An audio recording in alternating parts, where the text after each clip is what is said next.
Welcome to the other side. Today, we take a look at the Montreal Alouettes as they get ready to host the Calgary Stampeders.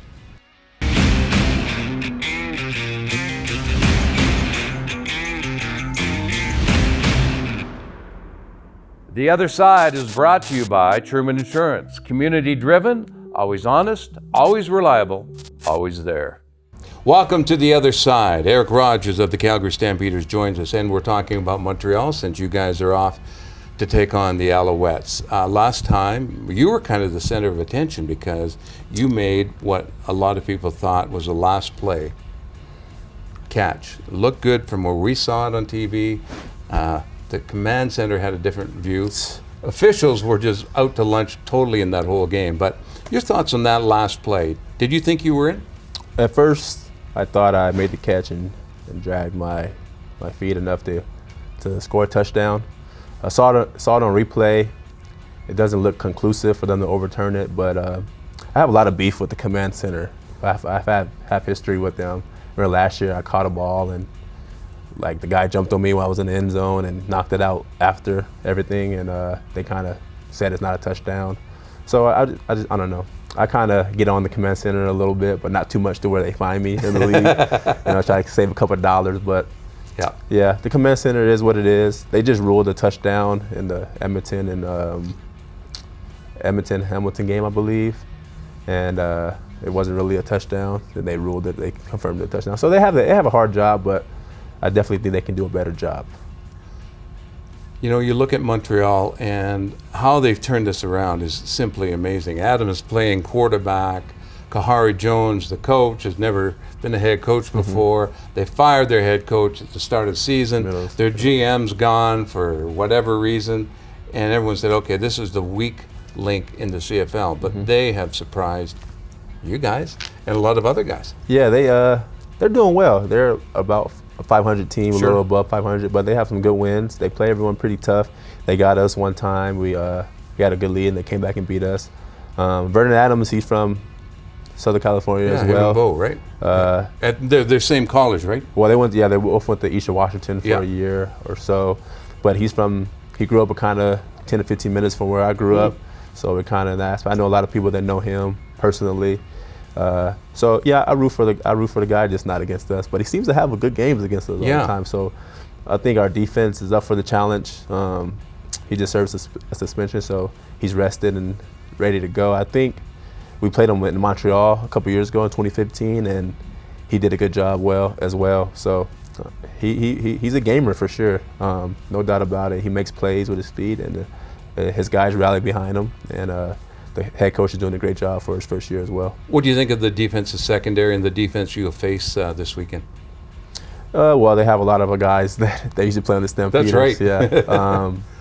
Pat Levels is playing the Sam. He's doing well. He's real competitive. He has a high motor. Ciante Evans, I think he might not be playing. He just hurt his hand, but he played the first game. He's a real great cover guy. And then they have Tommy, but I never played with him, but he used to play on the Stampeders, and he's doing a lot better this year than he did last year. So they're making plays, and they have a lot of length, and they run their scheme pretty well. They kind of keep the top on the defense, trying to let up big plays. So we got to move the ball down the field and capitalize in the red zone. There was some bad blood at the start of that game, wasn't there? Yeah. What happened there? A lot of just men being men. Yeah. Or boys being boys. Yeah. It's just kind of, yeah. It's kind of one of those things that just happens, but you don't really forget about it. As Cordero Law. Yeah. He's been saying squash no beef.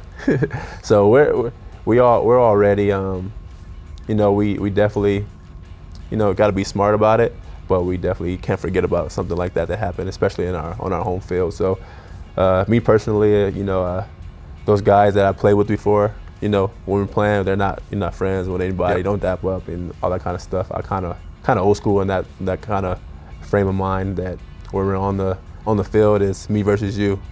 History, background history, or friendship don't really matter at that point. So we try to go out there and compete, and hopefully we can give them a little bit of payback.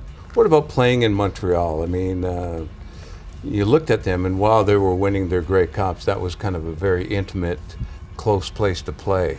You know, they haven't had the winning teams the last few years, but still, you know, every stadium is different. Some guys like the field, some like the atmosphere. What are your thoughts on playing in Montreal? Well, the toughest thing for West Coast teams to go out there is the travel. Right. And we lose 2 hours, and then it's the farthest trip that we'll make until that new team comes out. But If yeah, I don't know how that's going. But we've gone out there the day before and passed, so we're trying to tweak it. They go out 2 days before, try to give our bodies the time to adjust. It's a tough place to play when you're traveling, but we had our struggles there. But I think we're up for the challenge. They won back-to-back in 10, 11 or something like that. 2009, 2010. So they had a very good brand of football then. They had Cavillo, I believe. Yeah. And they were lighting the league up. But you know, it was a tough place to play no matter what. And we always had our struggles. So hopefully we change the fortune. Ironically, they won a Grey Cup here. Cavis Reed was the special teams coach for Saskatchewan. They get called with too many men. And then, of course, he ends up as being the GM in Montreal, and he gets let go for a number of reasons, apparently. I just watched that YouTube video like 2 weeks ago. Yeah. That's why they make fun of the Saskatchewan 13th man. Yeah. That 13th man on the field and that field goal when they missed, and then So it was probably tough. They probably just messed up the substitution that way, but.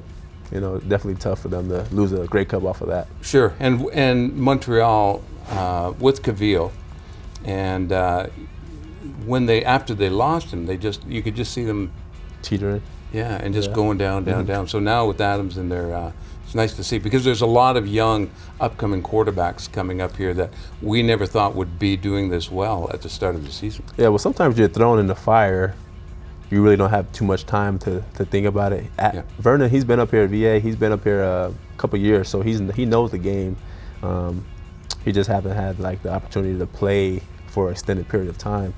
I think he's getting more and more comfortable, and hopefully he brings some stability at the quarterback position to Montreal. You know, it's always good to have a couple teams that are good in the league, so where it's not always just whoever wins the West and a team or one team in the East or something like that. So it definitely brings a competitive balance when you have multiple teams vying for, you know, the Grey Cup.